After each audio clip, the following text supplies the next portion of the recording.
Welcome, folks. This is Tom O'Brien of TFNN. We're broadcasting live today out of beautiful Manhattan at the Hard Asset Show. Our guest today is Russell Myers. Russell is the president of Corvus Gold. Corvus trades in Toronto under the symbol KOR, trades in the U.S. under the symbol CORVF. Russell, welcome to TFNN. Thank you very much. Nice to be here. Yeah. So you get a big day today. I mean, this is the first day you're trading in the U.S., right? That's right. Yeah. That's beautiful. Yeah, that was a big deal. Yeah. No, absolutely. You know, more traction, more shareholders, easier to buy you, right? Yeah, American projects. So with projects in Alaska and Nevada, there's a lot of U.S. citizens that are interested in buying, and it's easier for them to do it over the counter than Yes. on Toronto where we're listed. So, okay, so tell us, you're in Alaska and you're in Nevada. Yep. So let's start with Alaska. Okay, Alaska, we've got a set of reasonably early stage projects. We drilled up resources on Terra, which is a high-grade epithermal vein deposit. Okay. And we drilled up resources on a kind of metamorphic hosted deposit like Underworld deposit in the Yukon. And we've joint ventured those projects out now to First Star Resources and Terra Mining, who are going to advance those two projects. That's kind of nice, huh? That's interesting for a smaller company that you already can kind of, yeah, we came out of International Tower Hill Mines, and so our strategy at ITH was to develop resources on all of our projects so that there was a tangible asset. As we found live and good and took it forward, we had those projects sitting there, and other people are looking for projects of merit that have resources. So we've been able to sign very lucrative joint venture agreements with other companies to advance those projects. Offloading a lot of risks, too, which is great. So that's good. We kept our project in Nevada, which is called North Bullfrog. It's just north of the old Bullfrog mine in Beatty.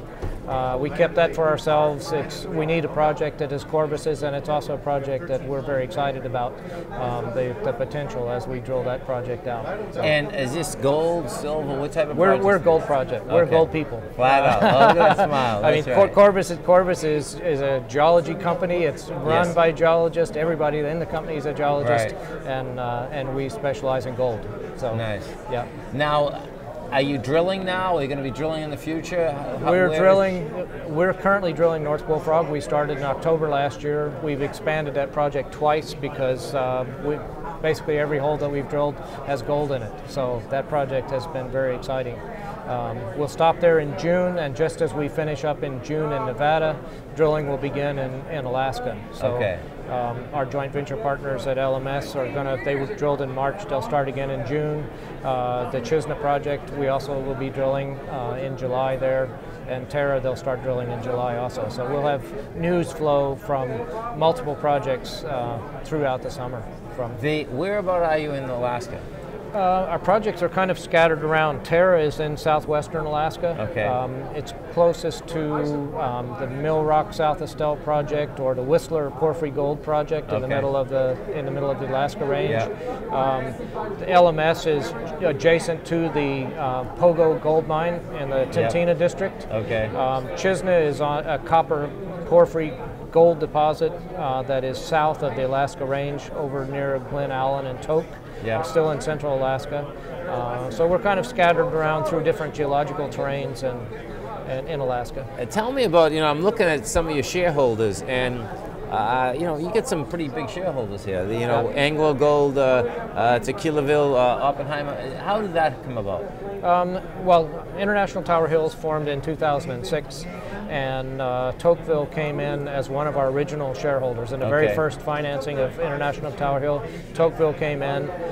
They've stayed with us. The company ITH was born from Anglo Gold Ashanti. Jeff and I were exploration geologists. Jeff was the exploration manager for Anglo Gold Ashanti, and we took all of the projects from Alaska that were Anglo Gold's projects, put them into International Tower Hill Mines, and in exchange for that, Anglo Gold got an interest in International Tower Hill Mines, which they've sustained through a number of fundraisings as we've advanced those projects. And it totally makes sense for a monster company like that anyway, that you never know when the next bigger find is going to come. So if they don't have to operationally be involved in it, that's a good deal for them, isn't it? It's been a great investment for Anglo Gold because they've watched ITH go from a 30 million market cap to 800 million market cap.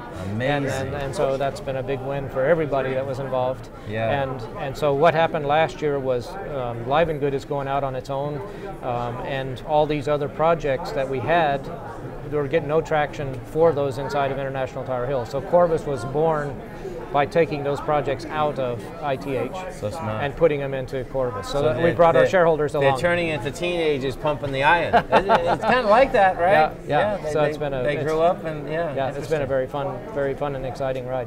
The feasibility studies, is that far off? Where are you in that timeline? We're not in the feasibility at North Bullfrog. We're drilling out systematically a resource. Okay, so right. that's a project that has legs. That if you watch what's coming out of this drilling project is going to be a tangible resource. Right. And so we'll see where that goes. What it looks like. There'll be another round of drilling. We're still drilling at spacing that's over 100 meters apart at the moment. So this is going to be an inferred resource, but we've established continuity of this gold system over 2 square kilometers at the moment. And so that's definitely happening. That's not only just exciting, but for geologists it's really exciting, isn't it? It's really exciting. I mean, I think, to imagine that you're going to find 2 Live and Goods in a single period, maybe even your life, is not too is unrealistically optimistic. But to find another good deposit, I think North Bullfrog is going to be a second win for us. What I've found over the last 10 years, it's amazing. There's a lot of different people in this business, but when the geologist is not only in the business, but in the top echelon of the business, it does seem a little bit different because they've walked the dirt, and there's a different, we can get this many grams out of it. It's kind of interesting how, and that probably has to do with we were in a bear market so long, right? That the people that actually knew the physiology actually ended up being the presidents and CEOs, right? That's what it seems like. I mean, I wasn't in it then, so I don't know, but I've kind of learned that along the way. Well, there was certainly an attrition that happened, but the most important thing is that a geologist has to tell the difference between falling in love with the project and understanding the real potential of the project. Right. And the key to success is not to get confused between how interesting it is and the reality of being able, is this going to be a mining project?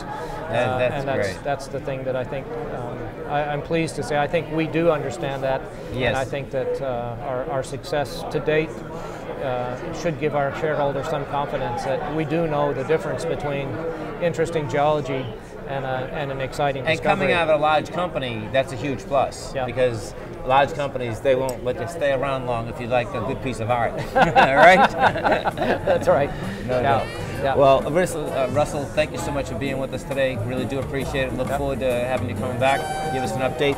Folks, the company of Corvus Gold trades in Toronto under the symbol KOR, trades in the U.S. under the symbol CORV. Have a great one, have a safe one, look forward to speaking in the future.